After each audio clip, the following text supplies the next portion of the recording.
Board. And we are taping, Satoshi. So you can keep the mystery around how you look for another week. Yay. Welcome everybody. We're joined by two fantastic people. River, an absolute pleasure to finally meet you. Yeah, nice to meet you too. You're in Rio by the look of it. I am in Rio. I'm in sunny beach. In Rio, or is there just a picture of Rio? No, I'm actually in Rio. I'm just moving because I am getting a little bit of a low connection in that room, so I'm just moving out. That's incredible. Rio doesn't move when you move rooms. That's great. Yeah. Wow. No, it's just with me all the time. So Toshi, what part of the world are you in, or is that a secret as well? No, I'm in the UK. I'm in Leeds. Leeds, North England. Yeah. Awesome. So my God, we have a lot to talk about, eh? Exciting times in the world of BSV, and what better people to be talking to than the two of you. So I think we'll cover a bit of price action, because that's certainly been a hot topic lately. Plenty of action, putting it mildly. And Satoshi, I'm sure you'll do your usual rant against every other project. So we'll find some time for that as well. So maybe, obviously, I'm trying to sort of introduce you to my audience and let them know who you are. And so maybe if you could just quickly give a bit of an intro to who you are, River, beginning with you. Yeah, I'm River. Hi, everyone. I am a technical analysis. I think my first point would be that. Honestly, I'm just still trying to get in a position. the beach just doesn't move behind me. It's amazing. Well, it's so sunny. I know, it's so sunny. So bright I can't see. I know. Just like the future on BSV. Anyway, my God, this interview is going to be a laugh. I think it may well be.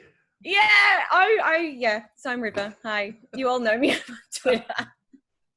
No, some of my audience don't. So yeah.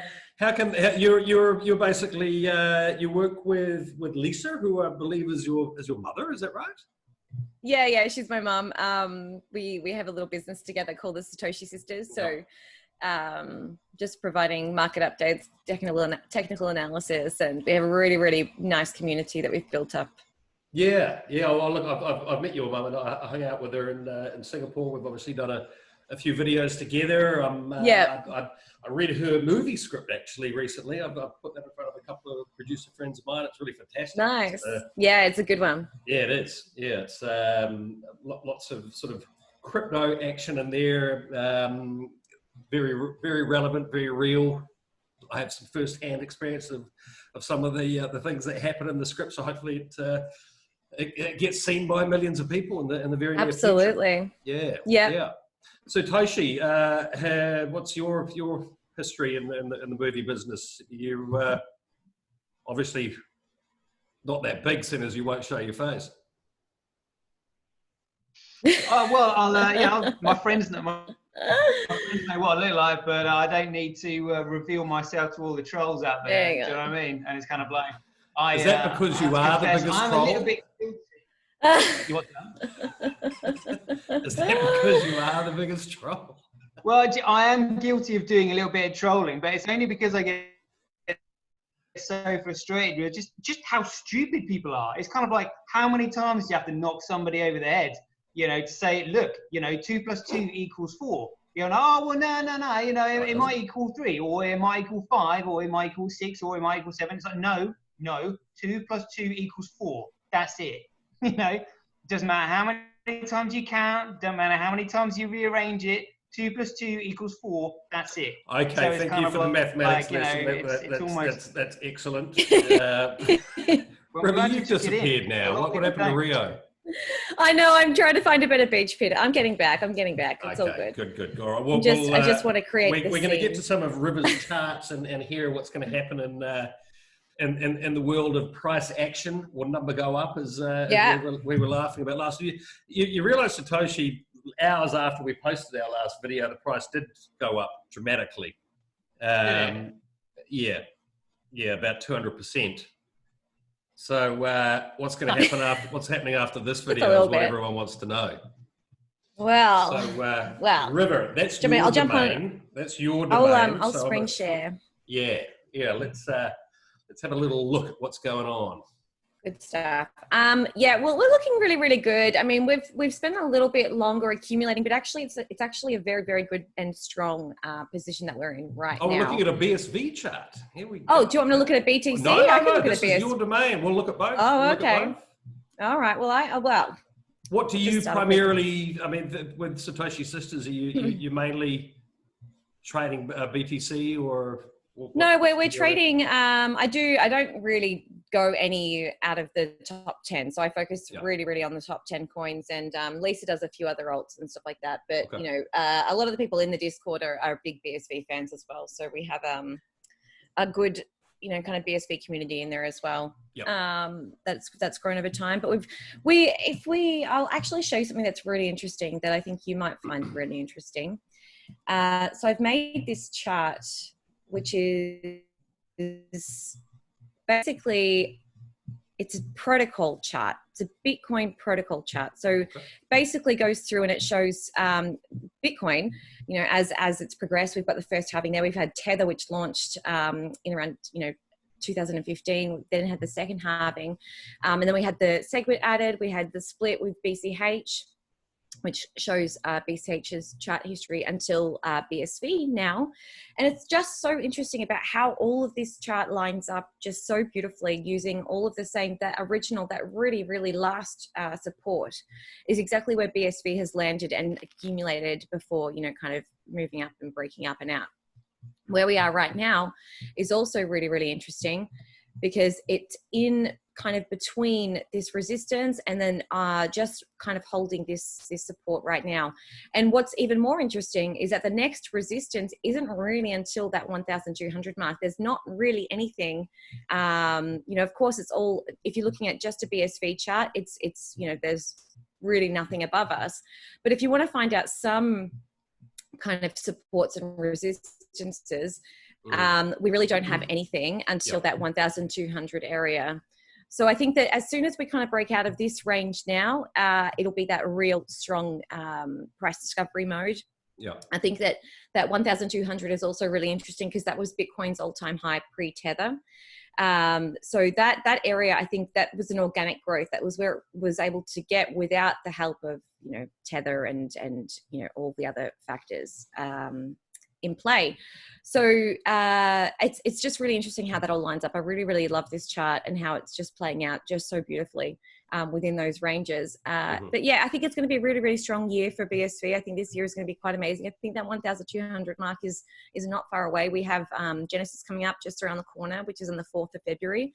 And then we also have the third halving, which is somewhere around that mid-April kind of time, which is also the same time as BCH. I think BCH has their halving, I think 1 or 2 days after. So, or before. But yeah, around about that same time that the forks, let's say, will be looking at their next halving. So what's it like charting BSV? I mean, being such a, you know, a new, you know, the amount of data you've got to work with compared to, you know, to BTC. Well, this is why I kind of went back into this BLX chart, you know, breaking it down and getting the further history as well. There is a lot that you can do with the BSV chart itself, but then you kind of get to, you know, I use Elliott Wave in my charting. So, you know, you get to certain points where you're using like the maximum extension of every, you know, every wave is kind of like reaching that maximum area before it, you know, consolidates and then moves up higher. So, you know, I think that was really important. Once I had this chart, it all made a lot more sense to see that this range here is actually exactly where it was, you know, back 11 years ago. So it's just kind of redoing history and then, you know, ready to, obviously at a much higher level, but using those same supports and resistances as it did, you know, 10, 11 years ago. Okay. So are there any other sort of, maybe not sort of necessarily technical analysis of the price chart of BSV, but the other sort of numbers associated with the project, if you will, you know, the amount of transactions happening, etc. Is there anything that you guys could share with the audience on that front? Well, right now we have, let me just pull up this. Well, the hash rate kind of just fluctuates a lot with BSV. Same with BCH. I think it's at that time when, look, we've got a really low hash rate right now, but it's at that we're pre-Genesis right now. So a lot of the miners are kind of just waiting in the middle of upgrading. We have the transaction count, yesterday, and very, very often we're having, 100 transactions a second or more, just pumping through BSV, like, enormously. So quite a lot of growth, quite a lot of movement, a lot of transactions going through. It just shows that, once we have those unlimited blocks, which comes on the 4th of February, all these businesses are going to be able to scale along with it. Yeah. River, can you scroll down and show the volume of transactions that have increased? Yep. Hang on a sec.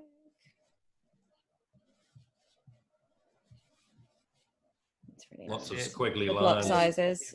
Yeah, so this is the block sizes here. So you can see the block sizes are on a really nice linear scale for BSV. This is the daily transactions as well. So just continues to grow. That and for truly me above. is a massive indicator. So you're both obviously extremely bullish on BSV. So individually, could you give me your, River, maybe what would you say are sort of the top 2 or 3 things of reasons for that confidence from your point of view?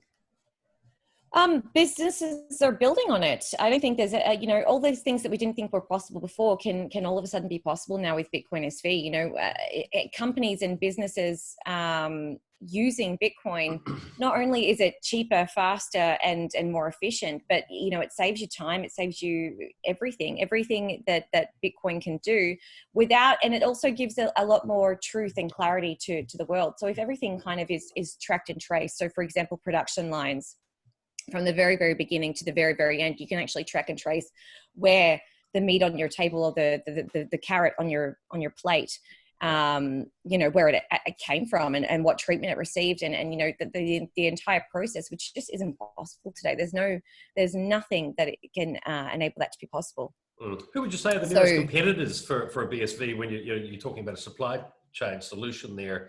I've just introduced a couple of companies to some people here in Singapore that are looking to come across to BSV. They're very technical guys, have been in supply chain for years, and they've done a lot of assessments. So for me, it's really interesting to have friends that have been in blockchain and have actual companies that are doing something, and they're moving over. Yeah. So I've sort of been looking at the project for a while now, but you actually see guys who are a hell of a lot more technical than me. Say, okay, this is really where we think we're going to go. It's interesting. So I'm really trying to learn as much as I can. Awesome. Yeah. It's more than interesting. Yeah. I'm actually going to do a show in the next week with these guys. I took, not sure if you've ever met George before. He's based in Singapore. Sexy Samuels. Correct. Yeah. So I've. So that for me is some vindication. Obviously, as you I'm not sure if you're aware, River, but I've been a BTC site for 3 years. Obviously, being caught hard forking it probably was the worst thing I could have done. People have always assumed I was a Bitcoin Cash. From the get go, it wasn't the reality. But for me, I'm not sure if you're aware, but I'm making a series to help people new to the space understand exactly what's going on, and I'm trying to be as impartial as I can. I'm not holding any Bitcoin or crypto throughout the series. I'll obviously disclose, if I do take position, why I'm doing that as the series goes on. I think that's going to be very interesting for the audience to follow that journey. But the reality is the solutions that these 2 friends of mine that have brought over to BSV, they can't do what they need on BTC. So it's that's a no-brainer. But look, so coming back to the market in general, do you want to maybe throw up some charts of the other coins or projects, and we can have a have a look? Yeah, so basically, I think we're looking for, you know, a little bit of a further run up for BTC and you know, some of the alts. The top 10 alts, they all look like they have a little bit kind of left to go, but just such a little bit. I don't think it's going to be very much, you know, just I wonder if we're going to hit that kind of 10K range. And, you know, I've been long in BTC for a few months now. Yep. Just kind of hanging out and waiting for this trade to finish. But, you know, I think that we do end up reaching, we're just above that resistance now. So that big kind of channel downtrend, channel resistance, classic for an X wave. So we're just breaking up that resistance, and then we'll probably eventually start that next downtrend. I think probably the next month, within the next month, we should have reached the top, and we'll start to continue in that downtrend. I think that song is true for a lot of the other coins. Right. Okay. Interesting. Yeah. Obviously, yeah. There's going to be a sort of a 8 to 24 hour time lag before I post this. So yeah. How do you typically trade? Are you? I mean, could you talk in terms of sort of you know, over the next month, or you know, what are your feelings for that sort of time frame? Or is it, I mean, I don't know exactly how you operate, so. Well, timing isn't always perfect. So, you know, I guess where I'm going with this is sort of coming into the halving. What do you feel? Well, this is yeah, that's probably a better question to ask. I think that the halving is way overpriced. I think that in terms of what the halving will do to BTC, this is exactly where I'm not confused, but I think it's crazy that we would expect the price to skyrocket because it just doesn't have any reason. Well, that's the thing. Like if the income isn't being replaced by transaction fees, then there's nowhere to go, and they don't have a block size that's big enough to allow for that. So it doesn't make any sense at all that the price would reflect and then just be pumped because it's some sort of store of value. But what makes it a store of value? It has no value whatsoever. It can't be used in a day-to-day basis. No one can transact with it. It costs too much money. It's too slow. It doesn't make any sense at all for this to be, you know, some sort of digital gold as they've updated in their Twitter profile. You know, let me ask you this. When did you come into the space? And you know, obviously, fully understand you're all about BSV. Lots of great reasons for that to be the case, but. Were you ever a strong proponent of Bitcoin, BTC? When I first got into the space, I was very much interested in BCH. It was about the time when they were you know, splitting, and I think probably about the same time that you got around. I think there, Sean. But I came in. I was sort of middle to late 2016. Yeah. So. I didn't know so much back then either, not even about BCH, not even about BTC, but I knew that BCH kind of worked a lot better than what BTC did. And from the research I'd done at the time about SegWit, it kind of defeated the purpose of Bitcoin, you know, getting rid of the chain of signatures, getting rid of, you know, basically making room for all these side chains, because when you're limiting everything about BTC, you have to take things off chain then to make it work, which is why Lightning now exists, except it defeats the entire purpose of what Bitcoin represents, which is to have, you know, an immutable data ledger. So yeah. Satoshi, I'm gonna unleash you in a moment, but I just sort of throw this comment out there. Obviously, you know, I came into the space at the middle of 2016, and calling my media brand hard forking, you know, I thought it was a great name, but B, it sort of to me also really represented the fact that if you weren't happy with what, you know, the direction of something, you could go off and do your own thing. That's what it's, you know, I liked that. And, you know, obviously the two of you were in the BCH camp, so I assume you buy into that. Right, but do you think that you should be able to, okay, so this is just one example for it. So you think that if you don't have a stable protocol, how do you think the internet exists today, the way that, you know, www works today? If there wasn't a stable protocol, none of these websites, none of these things that we have today would be able to be built. The thing is that Bitcoin is not, it is a huge deal. Yes, it is a currency. Yes, it is so many other things. But the actual fact is that Bitcoin is just the plumbing. I get, it is the protocol underneath. Yeah. I guess what I'm saying is, and I think. So if a developer or someone can choose to change something about it, you know, by getting a general consensus from miners or whatever, the fact is that you should be able to build anything you want on top of it. And if you were able to build things on top of it, that's what makes it valuable. Oh, I 100% if you have agree. a protocol that is constantly changing, there's no value in it whatsoever. Couldn't agree more. But that is my point. I think the fact that, you know, we do have, you know, 3 distinct camps within Bitcoin now.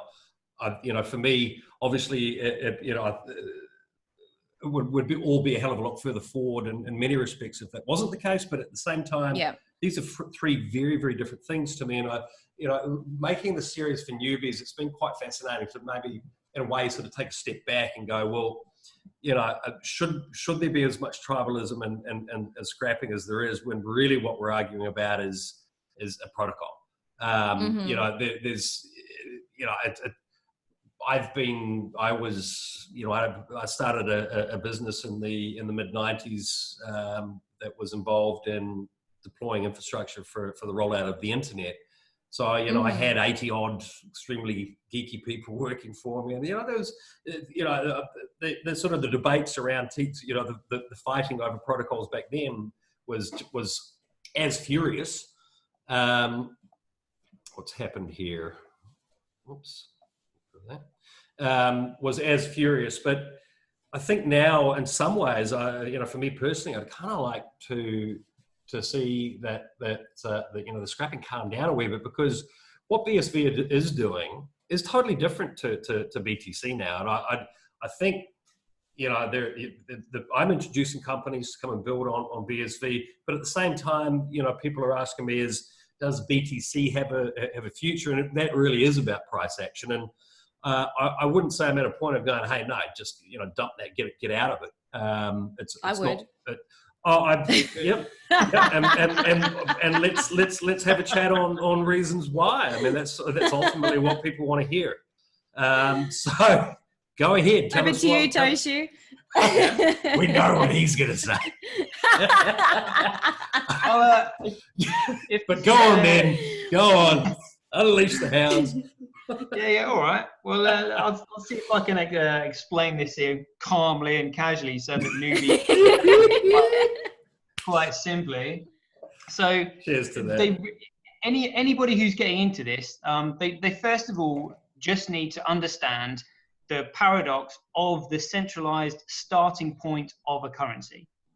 If something has a centralized starting point, it indicates that it can be started by anyone at any time, which indicates there is an infinite supply.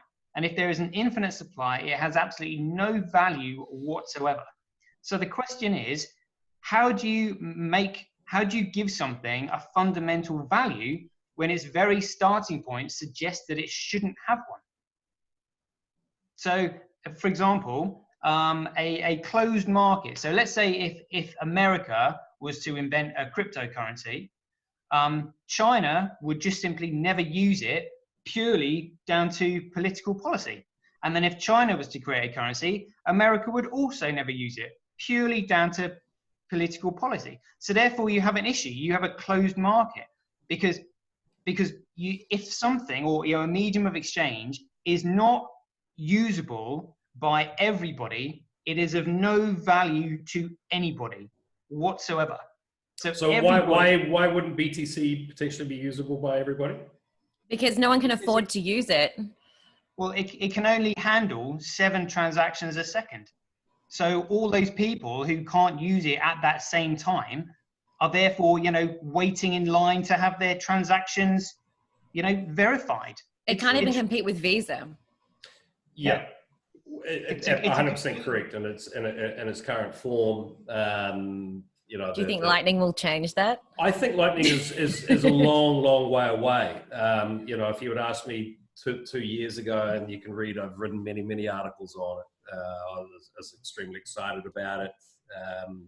You know, I could totally understand how you know, new layers could be built on top of BTC, but you know, having followed it recently, I'm not seeing a huge amount of progress, other than the fact that we'll probably be seeing Lightning used for quicker settlement of trades between exchanges, which really doesn't. But the thing is, to be able to use Lightning as well, you have to invest a lot of money, and also of course it's not finished. There's a huge risk currently to using Lightning, but the fact is it takes all the transactions away from the miners. So who then secures the network?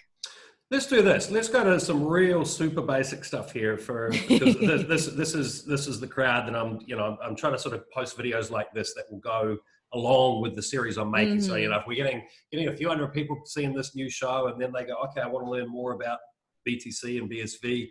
So let's try and talk in really, really basic terms about the two projects and BCH and how they are different. Technically and philosophically, which that's those two things are equally important in many ways at this point. I mean, to clarify what I mean there is, ultimately we've got BSV, which is the genesis. I've heard it called an upgrade, which ultimately it's removing a lot of what has been added to. So it's going back to the base protocol. It's restoring the protocol, yeah. Yeah. So, River, who would like to explain in very, very basic terms to somebody new what exactly all that means and how, because ultimately these it's a very similar protocol, what is the difference?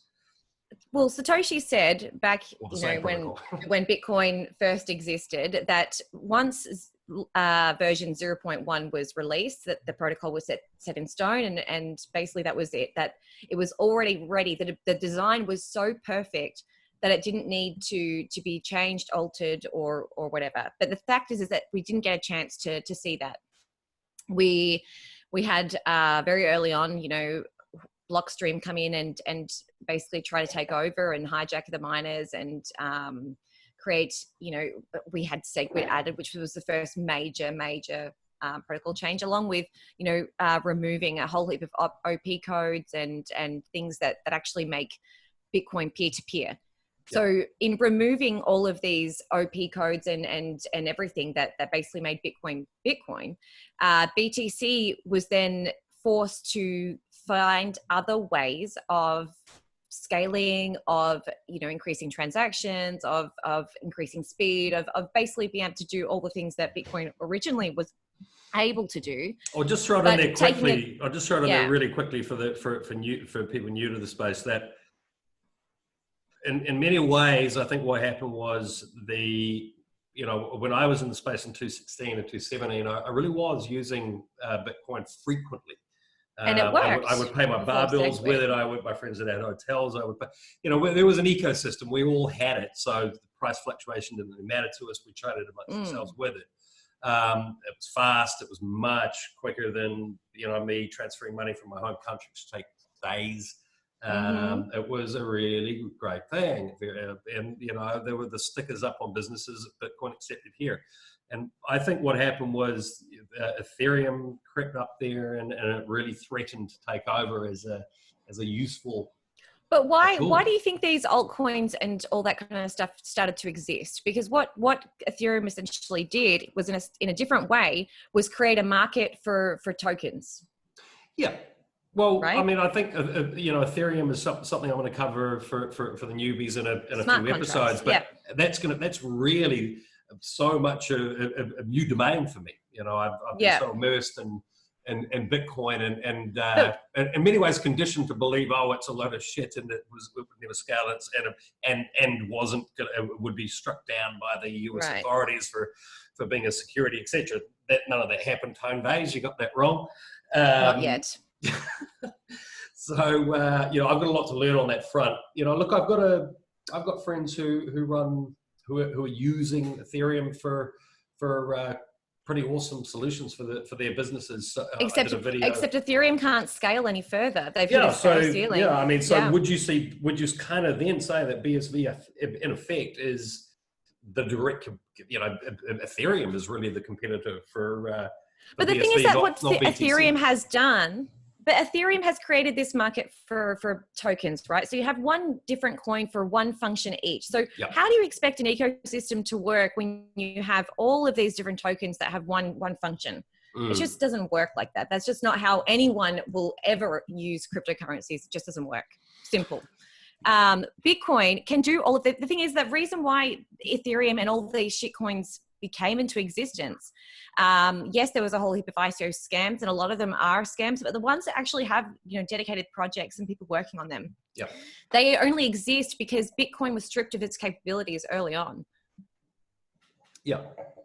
So to replace that need, that they're, you know, one shitcoin for each function of each thing, which, you know, if using smart contracts on BSV, on Bitcoin, BSV, you can do any of these things. Tokenized protocol allows for you to do absolutely anything using Bitcoin. Yeah, so I'm having a chat with Brendan on that in my next video, actually. So I'm really looking forward to that. I understand that it's sort of maybe not quite there, but really getting very close. So, I mean, here we are. What is it? It's 31st of January. So big dates. I mean, I believe you're related to Dr. Craig Wright. Any inside scoop on what's going down in this court case and bonded couriers and so forth? No, I don't have any information. Or is that a big thing? No comment? No, I don't have any information that's not already public. Okay. I mean, on that note, I haven't actually sort of caught up with it in the last few days. What is the latest? There was something yesterday. Did you follow yesterday? I don't think I saw there was something about something was sealed, but I'm not entirely sure what that meant. No, I don't know either. I'm not keeping really too closely with the court cases, to be honest. Do you know much, Toshi? Craig Wright, Satoshi. That's all I know. Who are you then? You what's that? Who are you then? Well, yeah, I'm his protege. Okay. Oh yeah, but I mean, to be honest with you, like whether he is or he isn't, is of no fundamental value to cryptocurrency. It's just proof of politics. It literally doesn't mean anything, you know. So, for example, just do you mind if I just cover Lightning with you quickly? So we'll nip that one in the bud for any newbies listening. Okay. Yeah. All right. It's really simple. It's really simple. So in the Lightning network, you send an IOU to the person you're trading with, and then they just simply hold on to that IOU until the channel is closed, and then Bitcoin is redeemed. So you have to open a channel first of all, which costs money. It might be free to transact within that channel, but in order to actually receive that Bitcoin, you have to then close that channel, and then the Bitcoin is sent to you. Now, this means that global trade and commerce will never, ever use the Lightning Network because, one, they can't be bothered opening and closing channels.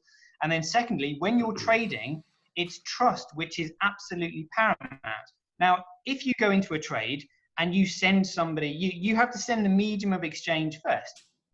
Then if a dispute arises, you then go to court and say, look, I have sent something of value to this person.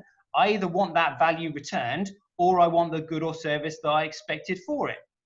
You cannot go to a judge and say, oh yeah, I sent them an IOU. And can I cut in just quickly? Because an IOU is of no value. Can I just cut in and say something on Lightning? Yeah. Nobody cares. About what? Lightning. Well, yeah. Watching this show, they don't care. They want to know, what's the price? Is it going up? Is it going down? I think Lightning will potentially play a role.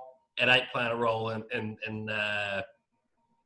price discovery. So then why do you think the BTC price would go up if? Look, for me, you know, I've reread some of my articles from, you know, well over a year ago. And at the time I said, Lightning's coming. There's going to be an ETF. There isn't going to be an ETF anytime soon, in my opinion, if at all. And part of the reason I think, you know, and this is, you know, I'm still trying to be a very impartial, you know, for my show, I'm really trying to present facts, be unbiased. And look, the reality from maybe one of the things that I need to talk to some of the people in the BTC camp to clarify is I really sort of see somewhat of a division there where you've got people who almost, are praying that governments will make a problem for BTC, and that would skyrocket adoption, in their opinion. We're seeing that is just this coin join issue at the moment, where coins that have been mixed, etc., will be deemed to be illegal. These things, just for me, as far as institutional adoption, and therefore a realistic sort of store of value, a pension fund taking a position, etc., that really complicates matters. So that would almost rule out that type of action, which obviously, if it were to happen, you would see a massive increase in the price of BTC. And that's something that I've sort of hung around for nearly 3 years, sort of anticipating and banking on to a certain degree. Don't see it happening would be my view at the moment, but I'm still researching that extensively. What was your question again? Why would the BTC price rise if they're okay? So if it doesn't depend on Lightning, for example, and it can't be used the way that nobody knows about. Look, your average punter that's playing okay. So the market is full of speculators. Really, they're all only speculators, right? Yeah. Where there's speculators. We have Tether, who keeps the price up, who does their fucking best to print as much money as possible, and keep the price high. Except what happens when Tether gets, there's a lot of court cases going on right now with Bitfinex and Tether. And so there is literally on Bitfinex's website, this is really, really interesting. When you go to try to deposit money using Bitfinex, it has a little thing. It basically says that if you share these, like you have to submit documents to prove that you have at least $10,000 in your account to send, because the minimum deposit is $10,000. And so in that process, it literally says to you that if you share Bitfinex's banking details, that this would cause the collapse of the entire digital cryptocurrency ecosystem. Does that sound legit to you? These are the people who run Tether. So the second that Tether disappears, so does BTC, so do all the shit coins. I've written many articles on Tether over the last couple of years as well. It's actually, Satoshi, you were talking about the velocity of money. In our last video, I think Tether is probably ranks #1 globally as far as a currency goes for velocity. It's kind of insane. Look, I don't know if I've answered your question particularly well. I mean, do you want to throw Satoshi? What are your views on the price of BTC in the coming year? From do you trade it? Do you look at the charts, or are you purely fundamentals, which is why you're out, or where are you at? What's your thing? Well, I leave the professionals to do their work. So if I want to learn, I asked that terribly. Do you trade BTC? No, it's a toxic asset. I wouldn't touch it with a barge pole. Okay. So as far as trading goes, what do you do? You just hold I just listen to what River's saying. Okay, well, that's not a bad idea. I've been following River and Lisa, and it's actually a very good idea. That's not financial advice, people. River's, it's just an opinion. River's, it's not River's a professional trader. So. Yeah, no, you're the two of you at Satoshi Sisters are actually very accurate. I will give you that. Yeah. So should we talk technicals or fundamentals? So when I tell you that BTC is not going to happen. Well, I mean, this is the funny thing. I guess this is kind of where we're going with this chat. I mean, we're talking very much fundamentals here. What does the chart say? Which one? BTC. Yeah, no, the chart looks like shit. It's going to have a little like. Do you want to throw it back up and let's? I mean, can we extrapolate it out and get a sort of a bit of a long-term view? Yeah, I can do that. So, okay. US is doing something funny. Hang on, let me just go back to BTC. So, okay. So, I don't know if you have followed me for. I'm just gonna actually. What did I do? Down page. Go back. Chart. Okay, so I don't know if you've followed my BTC analysis at all, but I'm just going to pull up a clean one. get rid of that. So yeah, this has been a really, really nice move. It's actually worked out so nicely the whole time. So actually what I might do is, oh, no, I'm just gonna leave it like that. So, okay, so welcome back here. This is where we were back in February, you know, almost a year ago now. And this is a really, really interesting move. And I remember at this stage, I said something crazy like, oh, BTC is going to go to 11,000. No one believed me. Everyone thought I was absolutely nuts. And then we ended up reaching, I based that 11,000 on a 0.5 retrace and a few other, you know, technical factors. We ended up just going up to that next fib level, that 0.618. So it was a really, really nice trade there from that 3K kind of region. Now, basically where we've moved next and what I've basically said is that I was looking for a rundown to, I didn't expect it to take so long actually, but I was looking for a rundown to 66666, my lovely even numbers. And then I was looking for a run up to 10K. And then basically from that region, it looks to me, because this is all distribution, this is all very much corrective pattern. This is just a correction of a corrective pattern. So, you know, basically below that, we're not looking at some very healthy levels. I think that potentially that 1,200 area will get tested. You know, I think that we break that 3,000 area kind of around halving time. Again, timing is always off, but basically we're looking at a very, very, very extended bear trend for BTC long term. And, you know, it wouldn't surprise me if it didn't survive longer than a few years. That's what the chart says. Okay. Can you go into a little bit more detail on that and sort of time Well, I use a lot of different methods. You see, we've had this massive, obviously, run up. If I get on the log chart, it looks a little bit more even out. But you know, this massive bull trend. You know, this doesn't have the entire history. This is just from 2015. So basically, as soon as Tether was launched, this is the chart. So you know, this massive correction, you know, this is almost an 85% correction down here. We've had that, you know, 60% retrace on that correction. This is totally corrective. This is not bullish at all. This here is really not bullish at all. We're already getting, if we go out to a weekly time frame, actually, I think the VLX chart might be better for this. Some really interesting factors here is that when we got, actually the VLX chart is better for this. So you're an Elliott wave proponent, right? I am an Elliott waver. Yeah. All right. So this is really interesting. So when we had this little drop down here, every previous bear trend has created some sort of continuation divergence. So we've got the bullish continuation here, which we've got on the, you know, the weekly time frame, high time frames here. Same thing happened here. We've got that bullish continuation.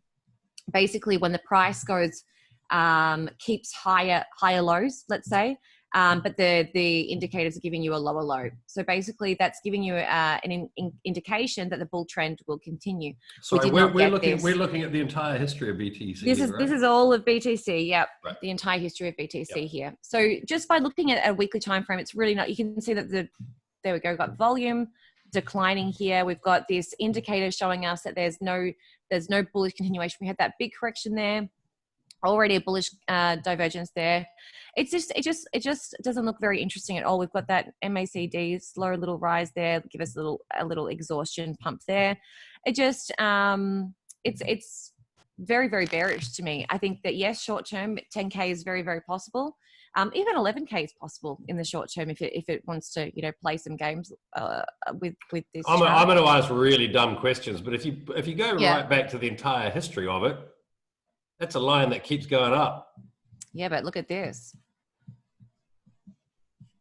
That's a massive correction. It doesn't look like it on the logarithmic chart, but this is a huge correction. Massive amount of distribution happening right now. Mm-hmm. People are getting out. You think so, huh? Mm-hmm.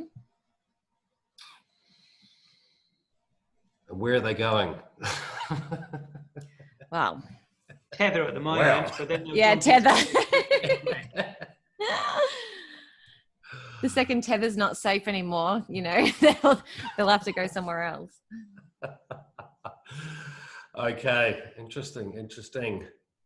So, Satoshi, you've been incredibly quiet. Did you use all your energy when I heard the two of you on your show when BSV passed 300 in a whoosh. I was a little worried you weren't going to survive that night. I know, it was great fun. It was great fun. The heart rate was up. Oh, yeah. Well, you know, it's like you've got, I mean, looking at that chart that River just brought up there, you know, when she was saying like the volume's going down, but the price is going up, it's utter manipulation. It makes no sense at all. It's literally a whale trader messing around with the price to funnel money from other stupid traders' pockets into their own. That's it. That's all it is. There's no fundamental value to it whatsoever. None. And like to give you an example of how BTC and BCH are actually quite similar, which is why they have no fundamental whatsoever. It's all about this. I'm just going to mention this quickly. This medium of exchange. How similar are they? Because you know we're talking about okay, Segwit has been added to BTC, right? Mm-hmm. What are the other major differences? So if you know BSV is obviously stripping off a lot of what's been added to the protocol. That's what Genesis is primarily about. Is that correct? Mm-hmm. So back to the original. Would you say are the absolute, you know, bar the you know the scaling, which is obviously the you know the main issue here. How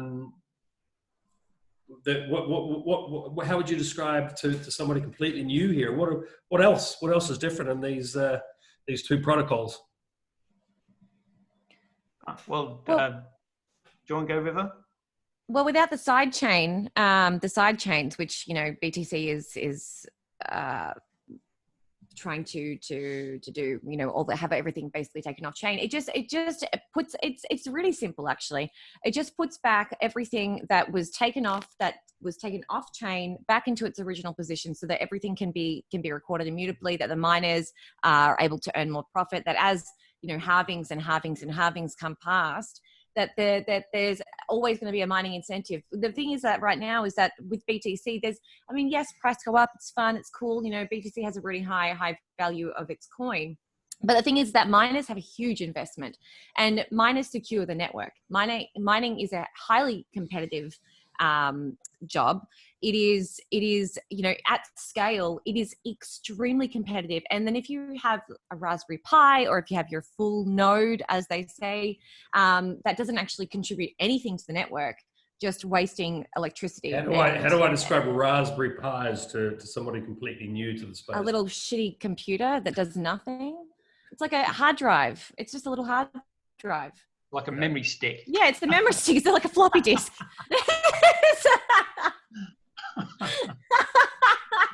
It's ridiculous. You know, we've got fucking, sorry about well, you can bleep that out. We've got massive computers. You know, we're going to have Terra nodes soon. Terra nodes. These cost so much money. There has to be some sort of incentive for the miners to stay on board, to continue to invest, and to continue to use electricity, have massive account bills. There has to be some incentive for the miners. It can't just be price go up. There has to be transaction fees. There has to be increased usage. Yeah, I totally agree.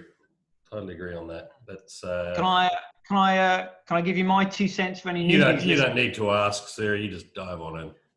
Yeah. All right. Well, okay. Well, I'll just want to make this as clear to everyone as possible. So, one of the things that makes cryptocurrency really interesting is that a medium of exchange is a tool that enables, encourages, and accelerates the facilitation of trade. Now, trade is the most valuable thing in the world. Hence, the trading ports of London and New York now became, you know, the financial powerhouses of the world. So this thing that is a tool that enables the facilitation of trade will become the most valuable thing in the world without any shadow of a doubt. So then it's a case of, okay, well, which one's it going to be? Because there can only be one, because they're all massively competitive. So you have to look at what facilitates trade. So when I said BTC and BCH are kind of similar, this is what I meant. So BTC are creating this Lightning Network, which means you're not actually sending any value to the person that you're trading with. So therefore, that person cannot go to a judge if a dispute arises and say, oh, by the way, I sent an IOU to them and I expect my good or service in return. You'll be laughed out of court because it's like you haven't sent them any value. You've sent them an IOU. The judge will be like, well, what are you talking about? You know, close that channel first and then we'll talk about it. Yeah, so I mean, once again, I think the development of what's happening in Lightning is still, you know, I expected there to be something happening by now. Yeah, but that's BTC's only option at this point. I mean, the reality is that these types of, I mean, I have a background in computer networking going right back to the mid-90s and in cryptography.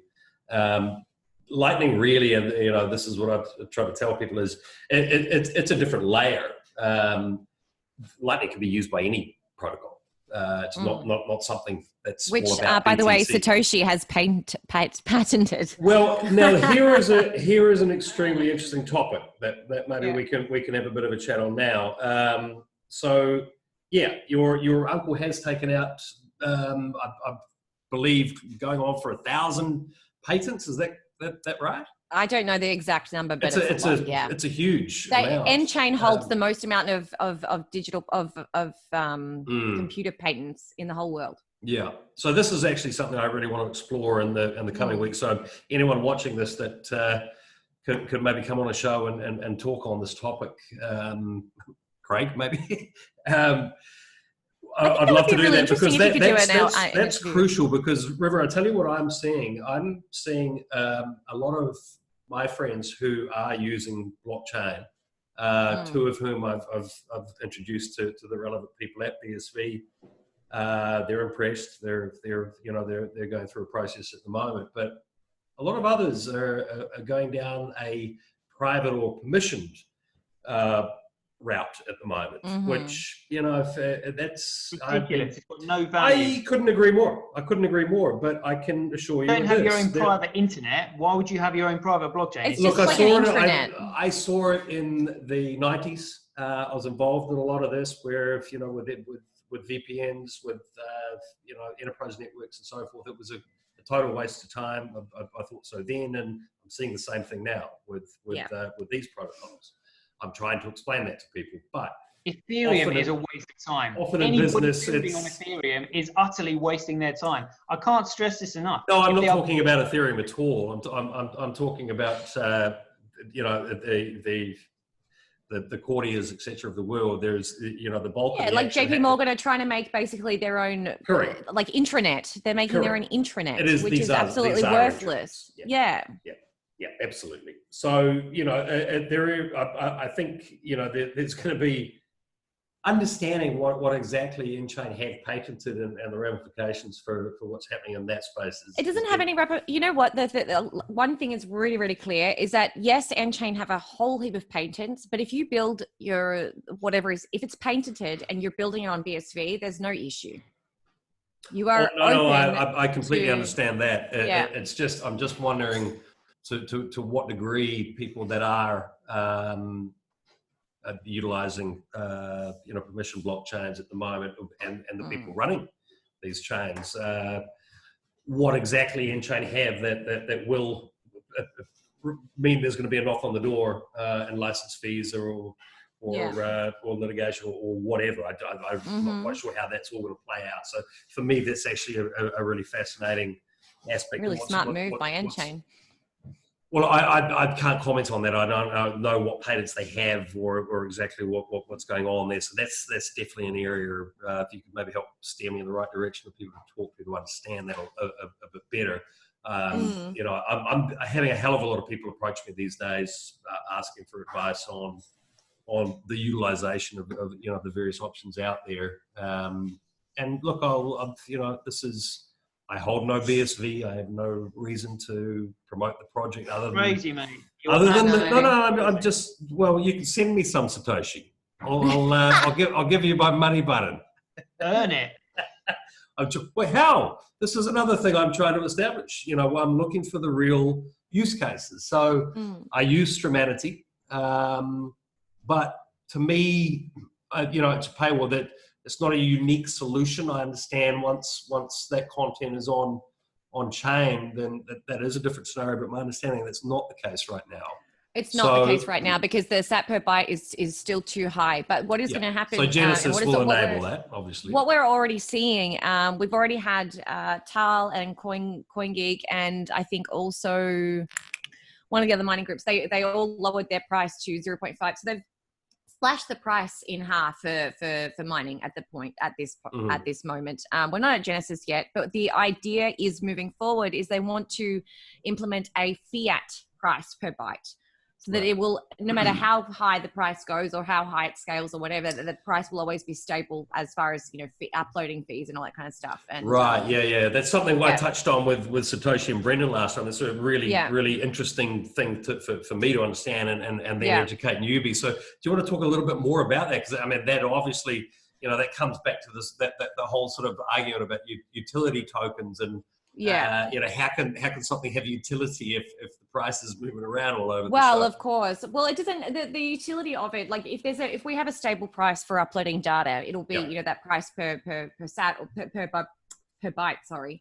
Then it enables microtransactions to be real, and even though adoption and growth will happen, it will enable that security, that confidence in being able to use it and not have that excessive fees, whenever if the price is too high or as such. The reason why currently Streamanity is not on chain is because exactly that reason. It's just far too expensive at this moment to upload video content on chain.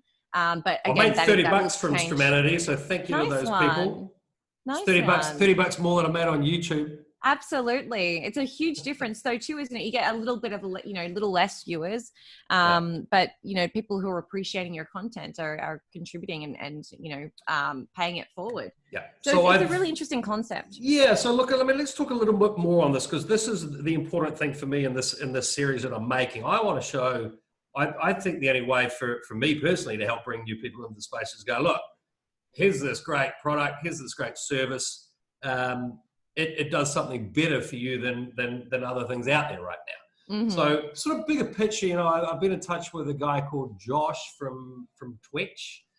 Mm-hmm. Josh Petty? Yeah. So I'm going to do a video with him. I mean, I like that concept there where, you're paying to comment on something and you're in effect sort of rewarding someone for making a good comment or posting something interesting.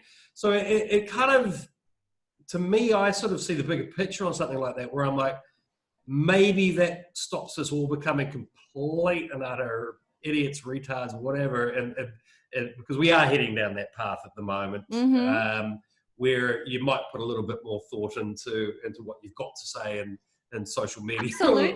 Absolutely. If you can be held accountable for something that you say, you're going to think about what you say first, instead of just sitting behind a computer screen and spurting off whatever bullshit you want to other people. So I like that solution. I'm looking forward to that conversation. And I think if you are someone that's putting out good content or you got something good to say, then as you say, Satoshi, you can earn some BSV.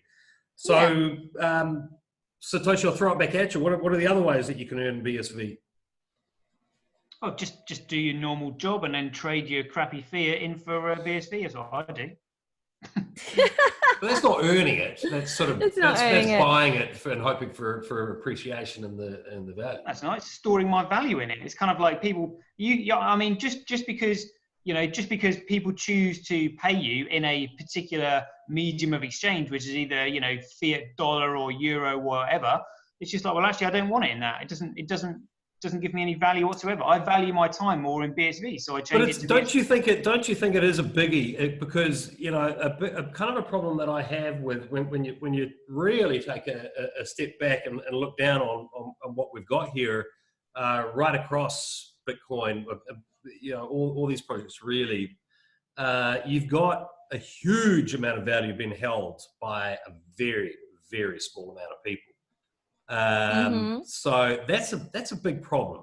So it's not really, because as the price goes higher, it will be distributed out. It just, as people have more money, they can invest that money into different things. For example, a comment that I made just the other day was that, if the game price go up but if the game begins with a huge, the Gini coefficient being massively held, by a small amount of people, which is the case with all of the Bitcoin projects, because they can't use it. If you earned your money in Bitcoin, if you had ability to spend your Bitcoin on anything, it would actually incentivize a better economy. I think the big holders, I think a big problem for Bitcoin that I've seen over 3 years is, it's called the tragedy of the commons. I take someone like myself who's made content for years and had no financial reward from that at all. I'm amazed that the really big bag holders in that space didn't support the people like us that effectively are making content, trying to tell everyone else about it, trying to disseminate some of those holdings to a wider audience where it can be used. It just doesn't happen. This is what you'll find in the BSV, in people in BSV. People are supporting each other. We're all growing together. As we grow, that hugely impresses me in this space. It really does, because I've had to ask myself, why the hell am I continuing to onboard people to Bitcoin? Why the hell am I educating everyone here? I'm not making anything from this. I just didn't. How the hell can't people get together and actually have a coordinated marketing effort to actually tell other people what's going on? That astounds me. So I will say this about BSV: it's light years ahead of what I saw in BTC on that front. And I think for any blockchain, the project, there's got to be people attracted to it. They've got to know what's there. Everyone's too busy crying wolf. They will see soon enough. As soon as Tether goes, as soon as BTC crashes, it won't be long at all. Did you see Trump's interview or his speech? It was just last week, I think. He was in Switzerland. Oh, for the World Economic Forum? Yeah, that's the one. Yeah, I saw Did you see it? Yeah, no. He was talking about Bitcoin. You have to watch that.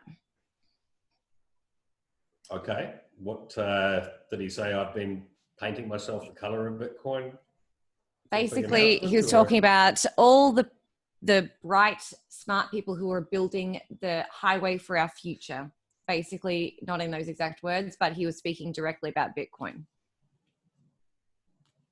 Yeah, maybe he didn't even know that, but that's what he was talking about. I'll check it out. Maybe you can send me the link, River, and I'll put it. Yeah, I'll find it. I haven't been really following US politics. When I say I haven't been following it, it's all my friends talk about. I mean, that's actually surprised me. I've gone on to. This is the other concern I have. I think there's a real apathy at the moment where, we did have that huge spike in price. A lot of people that were new came in and they got burnt. I haven't seen a lot of people coming in to the space in general. So, I'm attempting to make a series that starts very basically, that will entertain to a certain degree. So maybe there'll be some crossover to people outside of crypto. Because wouldn't you agree, where, when we make these videos, it can seem a little Groundhog Day-ish, that we're just talking to the same people and slapping each other on the backs in many respects, which, come on, do we want to be doing that? We need new people to know what's going on. So this is it, Sean. Like I would say, your videos in terms of like creating a new series for educating newbies to come in. Man, nobody has shared it. No one. I sent that to the only people that really sat up and took notice of it were a couple of big hedge fund guys. Sent me messages today. They were like, "Wow, why hasn't anyone been doing this type of thing before?" And why haven't they? Because I haven't had the budget to do it. I'm spending my money. I don't have any sponsorship or support for this. I can't even get other influencers in the space to hit retweet. I'm like, this is in your interest. I'm not stealing market share from you. Just share this sort of content around. But that's the, you know, it's just ridiculous. I mean, who are half these clowns anyway that are still here as supposed influencers? They have, if they had a boss, they would have been fired a long time ago for the amount of crap calls they've made. Yet they're still here confidently churning out material. Go away. BTC, Blockstream and Core, they do not want newbies coming into the market, so they're not interested. There's no room for it. There's no room. There's no. If anyone else uses BTC, it will die. You know what? A couple of months ago, BTC was stop spamming our network. Was spammed with a little conspiracy theory there. It was spammed with microtransactions. The mempool was full for like 5 days. The mempool was full for. Everyone's like, stop using BTC. You're gonna hurt it. All right, I got a bit of a curveball of a question here actually. When I was first, I look back at some of the videos I made a long time ago, and I was fortunate. I had a very knowledgeable friend that taught me a hell of a lot. He actually opened up a little guest house called Satoshi House, and we literally sit there and drink beers and do nothing but talk Bitcoin. And you know, pretty technical guy. He taught me a lot. And the thing that I kept coming back to was, you know, ultimately how would a change of the protocol happen at the very end? Get all the consensus and, you know, the fact we have mining and developers and the actual users, and these are all the checks and balances and so forth. But ultimately there is someone that needs to go in and link the link and change something. Obviously that's happening now with Genesis. My understanding at BTC, there's 5 or 6 people that actually have admin rights to go in and change that code. How does it work at BSV? I mean, we're talking the same protocol here, and you know, who are those people? How many of them are there? And you know, what are the sort of checks and balances around that they couldn't, something rogue couldn't happen in the future? Is the head of that team. Great guy. I'm just going to go to the toilet quickly. I'll be back in a sec. Hold on. All right. Yeah, no, Shadows is the head of that team. I don't know exactly how many people there are, but the intention is to restore, you know, what was the original protocol. So, you know, not so much any changes or alterations. As soon as Genesis is done, and, you know, it's been ready for months now. They've been doing testing endlessly. So as it's locked down in stone, basically, that's it. It won't be changed anymore. I mean, it is a super techie question. Maybe not one for here, but that you know, is obviously a public blockchain. So I'm just trying to understand, you know, what you know, how. Well, you can build exactly anything on top of it. No one has the right to change the protocol of the internet, do you? But you can build whatever you want on top of it. You need to have the stable protocol underneath it to be able to do anything, any business. Okay, that's the point. I'll try and cut something in here if I can get my editor to wake up early enough to. I mean, it's not. You know, what actually Blockstream has done is actually, you know, everyone talks about decentralization as if it's, you know, the keyword of Satoshi, except basically Satoshi never said anything about decentralization. Yeah. But the fact of the matter is that by Blockstream being able to, but by Blockstream being able to go in and change the protocol whenever they friggin' want to, you know, come in and change this, add this, take this out, whatever else. What isn't that centralized? Yeah, but I just by having a stable protocol, I don't know that all those. I think there is you know, a lot of people. This seems to come up quite frequently that all these the main people are at Blockstream. I'm not entirely sure that's the case at all. Well, it is the case, and it's also absurd that people think that by having a Raspberry Pi or a floppy disk that creates more decentralization. When actually, what actually makes the network decentralized is by creating competition in the miners. When you take away all the miners' profits, there remains no competition in the mining industry. When everything goes onto a side chain, there is no one to secure the network at all. It dies. Look, I think ultimately the way I see for BTC, I think the people who really have that vested interest are ultimately going to have to mine that blockchain themselves. As that's how I see that playing out. I don't really see any other way. They won't be able to because it'll have no value. It'll be mining. Exactly. Ridiculous. Yeah, look, it depends. I mean, this is what I'm trying to figure out. I mean, maybe it is for them. They said maybe, you know. Look, this is the thing, isn't it? It's not. There is no central authority. Although, you know, for me, when you really delve in, there are all these small groups that really are sort of central to any project. While you were relieving yourself, that's what we were talking about, Satoshi. I'm quite keen to understand, once Genesis happens, you know, because obviously BSV is also a public blockchain. You know, so the protocol is locked. Who throws the key away? How does that all work? You know, what's the security model around that is something I'd like to understand. I mean, it's an extreme. Brendan and Shadows are your men for that. Yeah. I'll maybe broach that with Brendan tomorrow. So Brendan, you're watching this obviously first. Get ready. It's a tricky one at all. You know, for me, you know, it was probably sort of a year into being in the space overall where I really was sort of getting to that point of, you know, but how does that actual change in a protocol happen? You know, in an open source environment, there's got to be somebody at the, you know, at the very end of any scenario that actually changes something. And my understanding in BTC, there's 5 or 6 people that have those admin rights. I've attempted to talk to some of them in the past, but they're extremely elusive, I can assure you of that, and do not want their identities to be known. So, you know, when people say, you know, this is all centralized at Blockstream, I kind of know for a fact it's not. That, you know, the people, I've spoken to the guys at Blockstream to try and get interviews with the people who actually have that admin right, and they're not at Blockstream. You know, these are very secretive figures, and for a reason, I guess.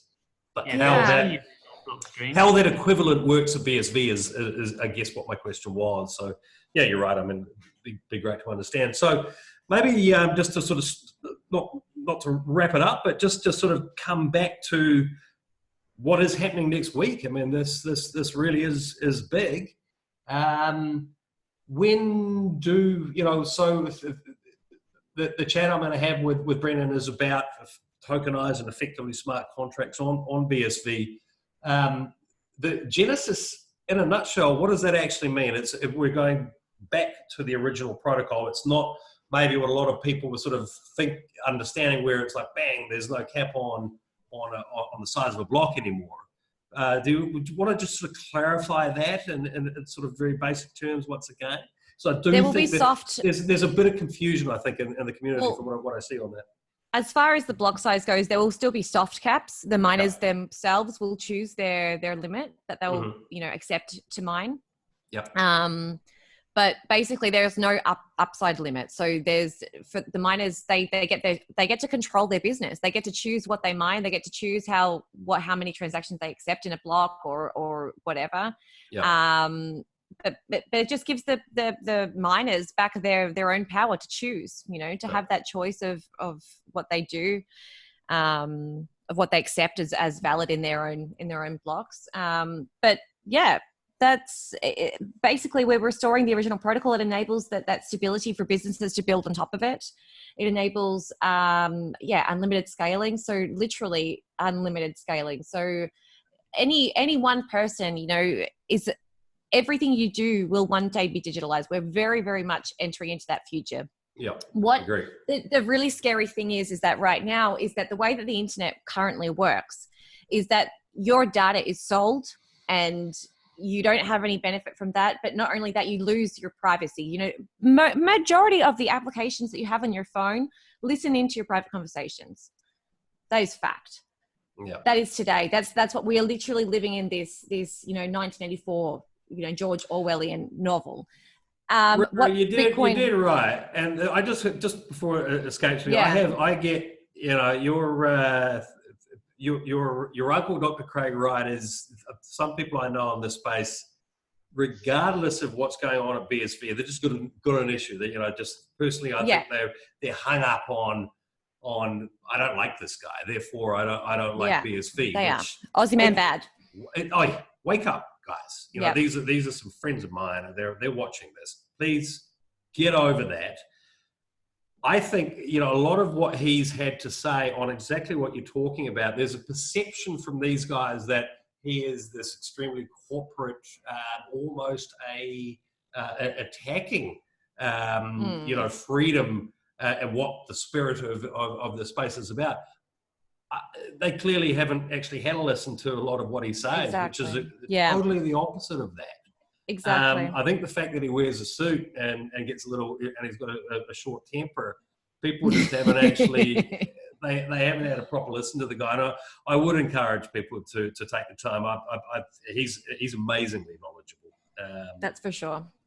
Yeah, and also, we had a little joust on privacy and anonymity last time, Satoshi. But funnily enough, that actually came off the back of me reading some articles that he had written. I think, big picture, he's a massive champion.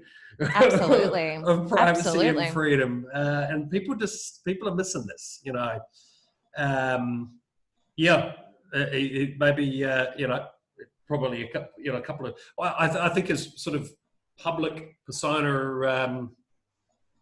Maybe it's getting better. I don't know, but unfortunately, we live in a world where people make instant judgments on people, and they are very much soundbite driven and drama driven. But I would encourage people who, my friends who are watching this, go have a read of some of the guy's articles and watch more of his videos. He's a smart cookie, no doubt. He absolutely is. Yep, that's for sure. Yeah. But basically, that's the MetaNet. The MetaNet is giving back the privacy, giving back control of your own data. You can earn money off your data. The way that, the amount of money that is earned today off our data that actually is stolen from us. Sucks. And, every internet site you're leaving little cookie trail behind. Everyone, it's so easy to find out information about someone else today. So easy. We have no privacy whatsoever. Oh, it's sick. Yeah, it is. So that's what the MetaNet does for us. It gives us back control of our own data. It enables us to monetize our own data. And isn't it hilarious that is what your uncle is really trying to do here, but people are perceiving it the other way around. Yeah, the other way around. It's quite bizarre. It is, and that is something that I for me, coming from the BTC for 3 years, and I'm trying to. I'm starting to judge people on the fact that they won't simply go away and remove personality from decisions they're making. I'm not considering you a smart person if you're not able to do that, and that is that has been a roadblock in many ways for me to get people to come and have a look at BSV. So if we could see more of you, River, instead of the black box I'm currently staring at. When my eyes better, I promise I'll get my face back up. My gosh. Satoshi, I know for a fact Satoshi is sitting there naked wearing a motorcycle helmet. That's me. And you've got the visor down this time. We can't even hear you. But at least put the visor up. Are you going to CoinGeek? Probably not. I've been to the last couple. I know it'd be lovely to meet you, but it's cost prohibitive from this part of the world, unfortunately. But hopefully we'll meet in the near future. Although, wait, how did you end up in Brazil? Is it a personal question? Am I allowed to ask that? No, of course. I was traveling for quite some time, and I was living in Portugal for a few months. Yep. And I couldn't stay in Europe anymore. I had well and truly overstayed they have this Schengen agreement, and I well and truly, I think I was. You were an overstayer. I was, yeah. So I had to go somewhere. And I just figured, Brazil, Portugal, like they speak Portuguese. There's nice beaches there. It's kind of very same. And so I went to Brazil, and I ended up on my first day in Rio meeting my now husband, and I just kind of never left. There you go. So what's it like living there? Give us it's a shame we can't actually see. Next time, I want. Next time. Hutch, seriously, can you not set up on a nice beach or something? And Yeah, I mean, the only issue is that there would be no internet, and is that bad there? Yeah, well, I don't know. There's not many places on the beach that have internet, so I can try. I can definitely try one time. And Satoshi, you don't have to show us your face, but we want a nice backdrop of leads. Oh, I mean, I can send you my profile picture if you can like post that up instead of a blank square or something like that. No, wear a mask. It'd be kind of cool. But aren't you speaking at a conference or something in the next month or two? Everyone's going to know who you are anyway. I know who you are. Yeah, but it's just, I mean, I don't mind being on stage and being filmed and stuff like that. But it's just if you're on social media like this, you know, and your personal identification is in front of everybody's face, people who don't like you can identify you, and then like, I mean, I don't really want to rub people up the wrong way, because it's kind of like a lot of people in the other camps will say, rub them up the wrong way when they don't know who you are. well, yeah, but the thing is though, they say, you guys in BSV should be more open-minded to other projects, which it's out of me. Look, I like your rhetoric. I think you're very loud, you're very passionate, but you don't get nasty and personal like other people in the space do. So I think it's all a bit of fun from what I see from you. I think it's fun. Hold on a second. It's intelligent humor. Yeah. But I wouldn't be talking to you if I thought it was nasty. It's not. Yeah, but people in the other camps who are clearly intellectually challenged don't understand sarcasm. Sarcasm is the lowest form of wit, highest form of intelligence. So they just. I take back everything I just said, by the way. I'm joking. No. Look, I really like your passion. I think that's fantastic. It's always good fun. Well, you have been very quiet tonight, though. You okay? Well, I've been listening to you guys. You know, I mean, it's been good. I mean, one thing I will say is kind of like people are saying, oh, you're passionate about this. It's not even that we're passionate. It's the fact that we're not wrong. Everyone else is wrong. Like, it's just like, like how, oh, you should be more open to the fact that 2 + 2 could be 3 or 5 or 6. It's just like, no, 2 + 2 is 4. You're going to get absolutely wrecked. And that's the thing, like that's, for a long time, Satoshi has a really good point there, because, for a long time I was kind of stepping on toes, with my opinion. And back in, it must have been February. It must have been almost a year ago now. I posted this really, really crazy video, and it got a lot of attention. I basically said that, at 3K, I said, is the bull market over? And I got all the bull, those perma bulls in there to watch the video, and actually basically said, like, look, it's going to reach like $10,000 or $11,000, and you're going to want to get out. Trust me. Like, basically you need to, if it does end up reaching these levels, you've got to really bite your tongue and just get out, because it's not going to be pretty for the next, after that kind of happens. And, over and over again, I'm trying to, you can only do so much for people to get people to kind of listen. And there's a certain approach that you can take. And this is a really, really fact, Sean, is that, yes, this whole ecosystem the bubble is bursting.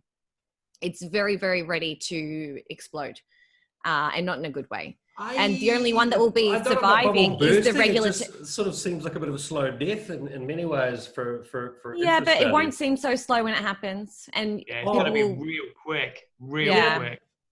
Yeah, look, I mean, I think, and I would really appreciate when we finish this call if you can retweet my show, which I'll repost afterwards. Absolutely. When we get off, because hand on my heart, I am literally trying to put some content out there that is going to bring some new people into the space. I think some of the smartest people I've ever met here. It's, the innovation is going to change so many things, but it does worry me. People cancel that. A lot of people are dipping their toe in and they're out straight away. It can be quite toxic, and Look, I think my media is, in some ways, will be quite unique in that I don't hold any Bitcoin or crypto at the moment. I really just want to show people why I'm still in this space and some of the great things that are happening. I want people like you to identify the great use cases that are here now and what's coming, and let me know about them so I can share that. And I think that's all really I can do over the next 6 months, over the next year. And I'm certainly not at a point where I'm like, this is the only blockchain people should know about. I think I want to tell that story of, I guess the way I'm going to do it is just to sort of tell my story in the space and see what's happening in Ethereum and these other projects. And my attitude here is that there are there's a lot of really smart people out there innovating. Whether everything ends up on one chain or not, I don't know. I'm not technical enough to understand that. That's what we're trying to tell you. We know. We know. Why I'm talking to you. That's why we're making these videos. I want to do that. I want to do that with people from other projects as well. And I make no secret of the fact I really like what I'm seeing at BSV. Absolutely, I do. Am I sitting on a stack of BSV and I'm making content because of that? No, I'm not. And I want people to understand that as well. I don't see too many people doing what I'm doing in the space in that respect. I can put my hand up and say I haven't taken money from any ICO in 3 years. Show me how many people can say that have been making YouTube videos. Yeah, I haven't. Fantastic. I can say that for a fact too. Fantastic. And I think there's some very worried people that have been doing that now. Unfortunately, yeah, they should be worried. It appears like the law is coming for a chat, is what I'm hearing on a number of fronts. I think anyone publicly in this space does need to be very aware of how we handle ourselves. Even myself now, it's there's been grey areas. I can sleep well at nights, but really my rationale there was I haven't been in a position to really technically understand a lot of these things that were going on. It is a long process, and people have had the wool pulled over their eyes so many times in this space. I've had a very unfortunate family incident about eight or 9 years ago, where my family lost a huge amount of money to somebody that wasn't convicted of being a con man, but that's the way I saw it. And surprisingly, that same person popped up in the blockchain space, and he was involved in the Long Island iced tea company, which rebranded themselves as the Long Time Party. I mean, come on, So not only have we had the ICO space, I have friends that have launched projects. They're still around. Will they succeed? I hope so. And I'm going to look at some of those in my series as well. But the bulk, tell them to build on BSV, and they will survive. Well, this is at least have a better chance. Yeah, really, this is just it. So it's great for me to interface with you guys. I learn a lot from talking to you. It's fantastic, and I think if the community, if the various communities can sort of create media together like this and show a bit of interest in what's going on, because of course developers and various projects will come across to BSV or so forth. But how does that happen? Who's sort of facilitating conversations? Who's I think this is great. There are a lot of people in the shadows right now in Bitcoin SV that you don't know about. There are a lot of people starting to show their faces up. A few big celebrities, a few big governments. I believe that we're not far away from having a digital yen or a digital currency in China, and I think Japan as well. Yep. And I believe that they're just finalizing that on tokenized right now. So real digital fiat currencies, real. Oh, look, I've been privy to not like a fucking stable coin. Yeah. With in-chain, over the last year with various fintech companies that I brought along to the last conference and so I've seen that that process of how people are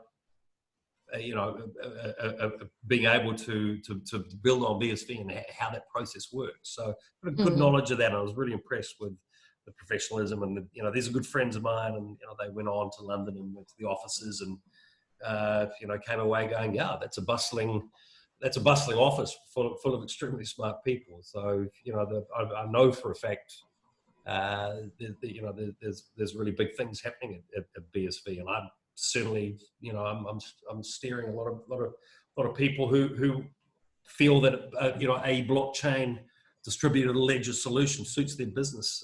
Certainly sending them in that direction. So number go up. Is it going up? Where's it going up next, River? Well, probably. Should I sell everything? I know we can't give financial advice. Between now and Genesis, I would expect some sort of movement for sure. Okay. Well, I'm staying neutral when I put the series out. I think it's only fair to do that, and I'll be very, very public about where I do invest and why along the way. And yeah, so CoinGeek, when is that? It's end of February? The 20th. Yeah, maybe I can be there. We'll see. Yeah, you should come. It'll be great fun. Yeah, it'll be lovely to meet you. I've been to the last couple. Okay, well look, we'll see on that one. But definitely love to do another video with you both. Maybe with actually being able to see. Yeah, I'll have whenever my eye's ready. I'll be there. Don't worry. And if you do any Halloween shows in the next couple of days, just let me know. Is it that bad? Yeah, really bad. Dear, oh dear. Yeah. Dear, oh dear. And Satoshi? Yeah. Can you find like a mask or balaclava or something gimmicky? Well, I quite like my or shadow. my red foxy fox. What? Find a way of yeah. Why don't you? Yeah, you get a full outfit made. But just going back to your video that you wanted us to share, I watched it all, and I really love the presentations of your video. They've got a really good feel to them. They feel really professional. I mean, you're quite good when you're chatting to the people in them. But like the one when you're saying, can you share this to try and get newbies in the space? I saw it and I was like, I can't share this because the people that you're interviewing are talking shit. Like Diddy is going around promoting BTC saying, it's really, and I'm just like, oh my God. I can't share it. He doesn't know what he's talking about. Yeah, but don't you think I give some the whole point is that all projects need to be presented, and I want to talk to the thought leaders and let them have their say about what it is to them.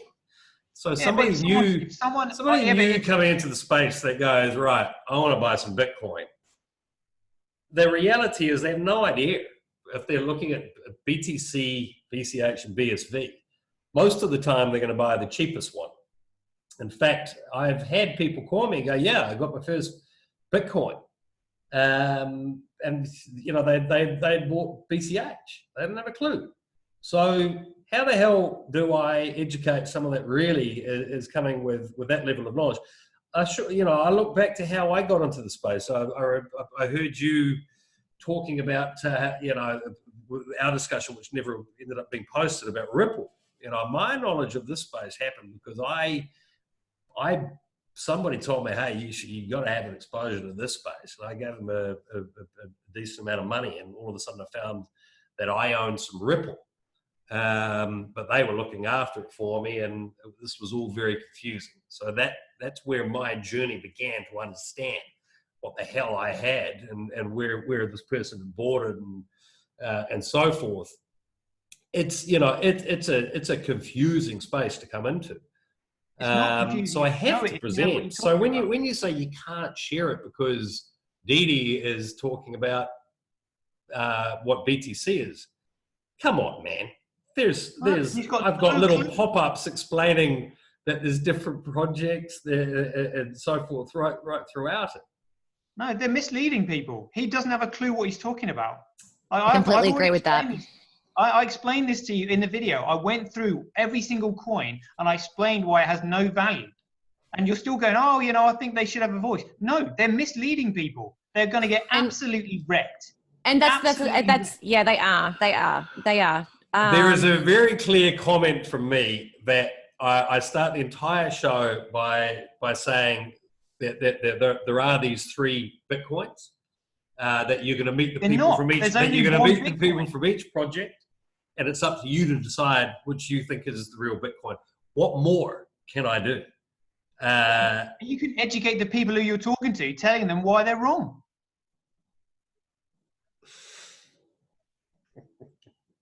There is so much media out there where they can come and hear a strong position. So if they want to hear Tone Vase tell them that anyone that is in BSV is completely retarded, as he says, if they want to hear you say that anyone in BTC is completely retarded, they can come and listen to you. Dude, this is why I'm making videos with people from different projects, that clearly people can come and find longer form content. I need to be a step off board where they go, hey, that guy's presented a number of different ideas here. If I want to learn more, there's all this other information. The links to your content will be under this video. If they feel that BSV is that's it, and anyone else is a total retard, as a journalist, it's your job to get to the bottom of things. Yep. So you should be asking them questions, and at the end of the line in questioning, they should be like, of course, look, hey man, absolutely that's going to come. But I think that first episode, of course that's not targeted at you. It is really targeted at people that have very little knowledge of the space. Yeah, it doesn't help them. And there's a lot of people in the space that think they have a lot of knowledge that could probably benefit by watching it also. It doesn't. That video doesn't help anybody new getting in, because they're just listening to Diddy going, "Oh yeah, it's the new money, and I can spend it." That's not true at all. There's a guy from BCH talking about the BCH project, and there's also BSV coverage in there as well. I think in absolutely equal amounts. Yeah, but you didn't mention in that BCH video. You say to him, "Oh, so you're trying to be anonymous then? So that means that transactions can't be traced. So that means if there's a dispute arises." Let me just remind you of something. It's episode 1. But how can I share something? These are highly technical topics. I mean, the issue of privacy and anonymity is absolutely central to the space and the difference in the projects. At its core, it really is. That and obviously the scaling. That's what the next 2 episodes are about. If I'm running in there and I'm talking about decentralized, consensus of logarithms and so forth, guess what a newbie's doing? They ain't watching it.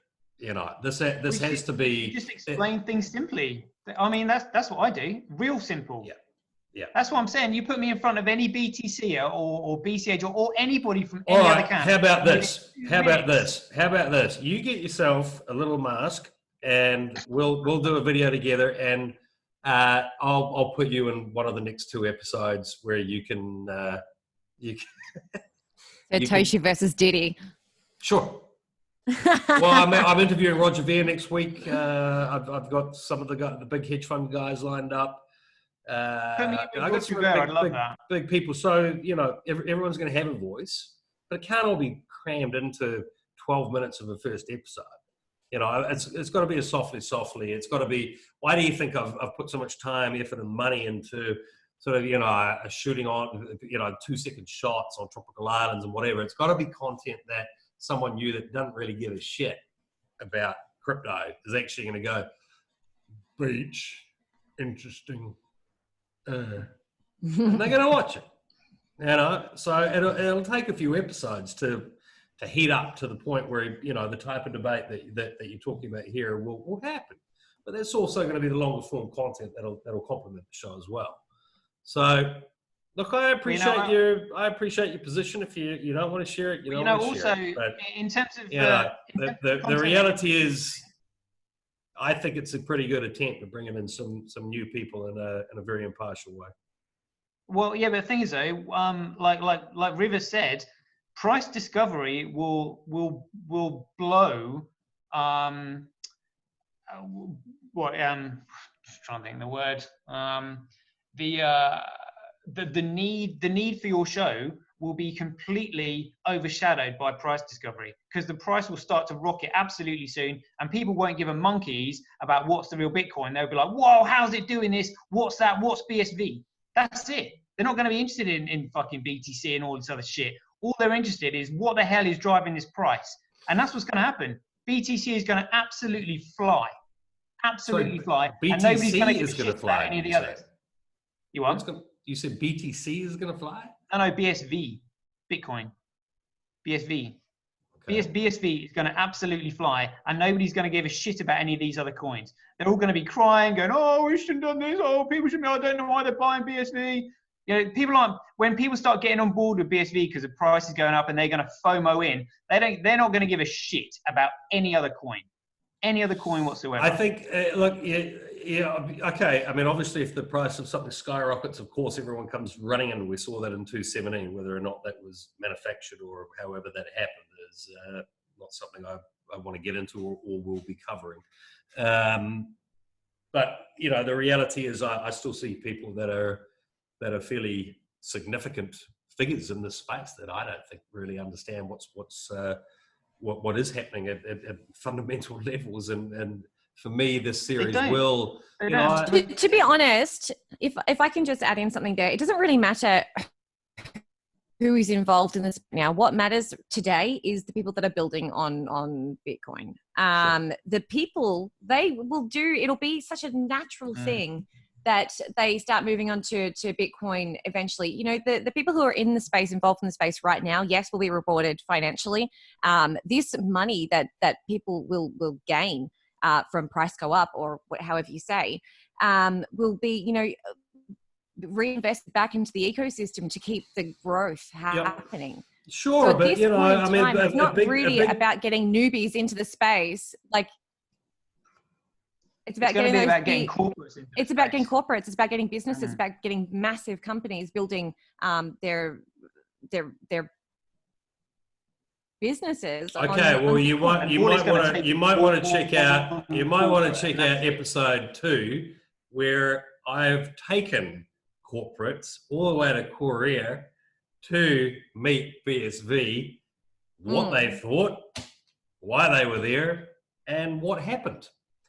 Nice. But if you don't want to share episode 1, then nobody knows about episode 2. I'll put that in. I'll put that in. I'll put that in as a tagline. Then I'm only sharing this because of episode 2 that's coming out. I'll do that. I'll go happily do that. Look, man. I've been out there interviewing, the people with the custodial services. It gets very, very corporate, very technical as this thing moves on. But the initial episode, on a tropical island, Wright. But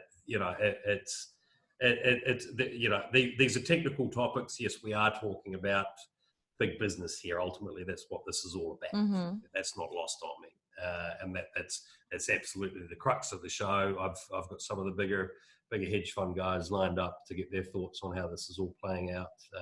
In fact, they've been the most receptive people that have watched the first episode and understand where I'm going with it. But it needs to start basically. Because I see it. I've had meetings today with people who you think their knowledge base of what's going on here would be a hell of a lot further along than it is with regards to permission, public blockchains, custodial services, privacy, anonymity, legal frameworks. There's a lot of charlatans running around. They're fortunately mostly exiting stage left, but even a lot of the people that that I thought were a bit more informed simply aren't. So, you know, this series will address a lot of that as it goes on. It's sort of episode 4 or 5, and look, eps 2 and 3 it's still very much the focus. What are the major differences between the bitcoins? So sorry, Satoshi, that I didn't get heavy hitting in episode 1. You know, we can have those debates in these longer form chats, and let me know who you would like to debate with, and I'll tee it up. Yeah, well, Roger, just bring him on. Well, that's next week. I'll ask him. Well, I'll tell you what. Why don't you get somebody that's really dumb like Tony Vase? That'd be quite amusing. Okay.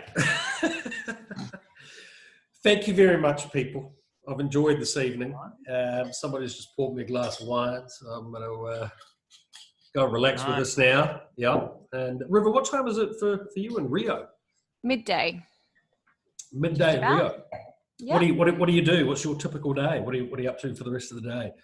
Well, I get my kids to school in the morning. I do some sort of physical activity, and I'm working from home. So I'm working with the Discord. I'm working with a few other things as well. And yeah, then I have to go pick up my kids again. So How old are they? 2 and 3. Oh, wow. Awesome. Good fun age. Yeah. You have any kids, Satoshi? I've got a niece and a nephew. That's enough for me. Yeah, I'm in the same boat. The kids you can give back. Yeah. Yeah, they're the one. But I mean, they're great, to be honest with you. Yeah. I mean, it's a real learning curve, you know. So if ever kids do come along in the future, but you know, I find got to find a lady first. You know. Okay. Anyone out there? Satoshi. He's a good-looking man. I've seen the pictures. Well, you're looking for a partner, are you? Has anyone got a dating app? Is there a blockchain use for? Is anyone working on that on BSV? I'm sure there's someone is. We want to hear from you if there is. We'll be your guinea pigs. Me and Satoshi, the first people to get dates on the BSV blockchain. How's that? Yeah. So any other, have a think, anyone watching this, and if you two could recommend any other real solutions that are here and now that I can trial. Obviously Twitch and Stramanity. I think you would really like bit.sv. I think if you signed up for that, had a good chat with Brad, I think that would be somewhere that you would really love and be really excited by. What is that? That's right. Yeah, it's a content creator. It's amazing. It's a content creator site. It's still in alpha. It's definitely not ready for the public yet. I think I might have done that yesterday, actually. It hasn't launched yet, though, has it? No. Yeah. Nah. Yeah. But get in contact with Symphonaut on Twitter. His name is Brad. He's a really, really great guy, and that platform is amazing. Really, really cool. Yep. That's something that you would benefit off as well, I believe. Perfect. Because as Satoshi says, I need to earn some BSV. Yeah, that's right. Anyone out there, please tell me, how do we do this? How do we make that Gini coefficient a little better? That's a biggie for me. So that's what BSV is all about. All right, let's see. So listen, thank you so much both for your time. I really enjoyed it. I'm gonna go and check out River's charts over the next week, and maybe we could do this every week or two. And it's exciting times over the next couple of months, isn't it? So absolutely. Yes, you two are right at the forefront of the project. I know you're all very connected to the movers and shakers. So thanks so much for your time and sharing a bit of knowledge with me. I really appreciate it. Thanks for having us. Yeah, that's all right. Yeah, one last thing I will say is just like when you have both. I mean, River does her technical analysis on the charts.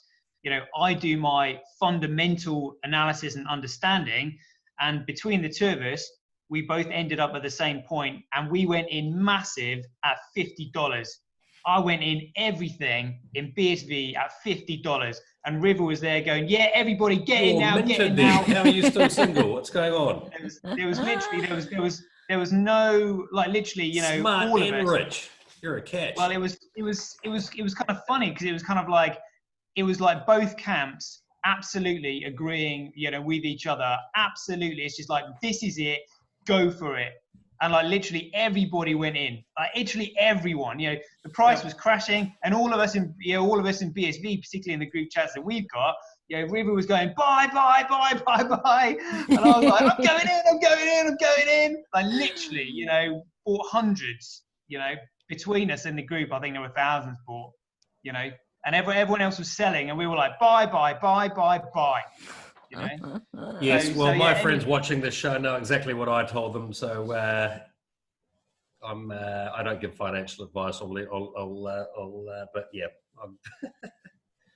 Well, the thing is, though, I mean, the reason I'm saying that is because I want people to understand that, you know, analysis and fundamental understanding is what leads to those. Well, you two are a great combination. I think you actually have a show together, don't you? We do. Bitcoin Bits. Bitcoin Bits. When's that? I'll put a link below for that one. I tuned in the other night when it shot past 300 and totally enjoyed. No, you're excellent show actually. You two are great fun. Yeah, so tune into Bitcoin Bits, everybody. Link below. Okay. Once again, good stuff. Yeah, thanks for your time. And if you ever decide to retweet my show, Satoshi, I know I've made it. I'll do that just for you, just because I know what's coming in episode 2. I'm gonna repost it to Twitter right now, and if you want to do that, totally self-funded. It's my own time and money. There's no hidden agenda. Really am trying to grow this space, but if there is anyone out there that would like to help support it, sharing it around is a good first step. If you want to do more than that, get in touch with me. The email is below this video. Okay, enjoy your afternoon in Rio River. Thank you. And, enjoy your night. Yeah, I will. And Satoshi, what are you doing for the rest of the day in Leeds? To be honest with you, I'm just catching up with a load of admin. I run a property management company, so it's just managing people, you know, usual stuff. But yeah, I mean, to be honest with you, it's a bit on the back burner, really. It's kind of like I'm more interested in. It's like CSW said in one of his interviews. You know, I will be rewarded with the value of BSV beyond what anybody can ever pay me to do anything. So, do you actually trade? Do you trade it, or you've just bought it and you're just holding it, or what? I store my value in it. So any disposable income that I have whatsoever, everything, all my savings, all goes in BSV. Everything. Well, I'm not giving financial advice to anyone, but having some BSV is definitely something I would like to be doing in the very near future. I'll leave it at that.